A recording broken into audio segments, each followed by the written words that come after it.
Немој така, дедо. Немој ти мене така, дедо. Фала. Бати уште еднаш. Така. Фала. Да ве благослови да се запрегнете сега да направиме една свадба, цел свет да ни заблазне. Разбравте?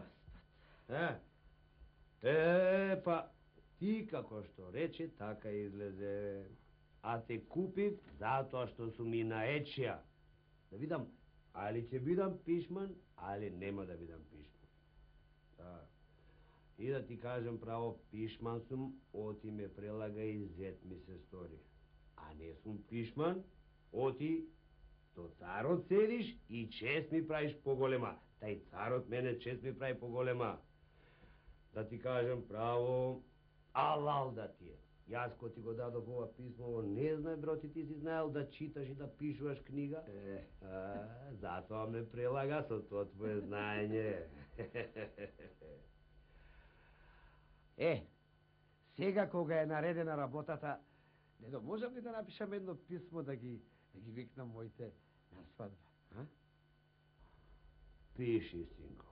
Пиши на родителите. Велиш, ти имаш и родители. Ти на кого си, бре? На мајката или на татко ти? Посурато? На мајка ми. Шо сваќа, че имам, значи. Арно, вие две кабает немате. Секоја наука во животот може да ти спаси глава.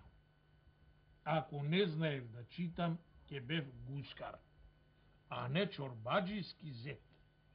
Ако не знаев да играм комар, не ќе го откупев писмото.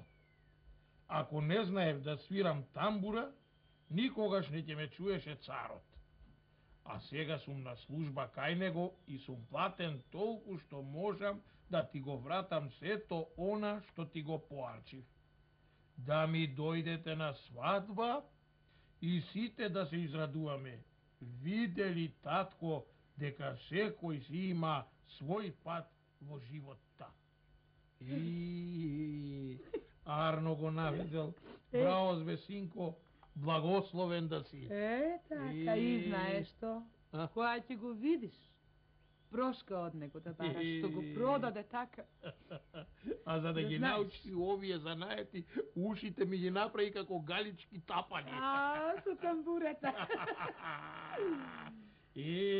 Така било пишано. Убаво е.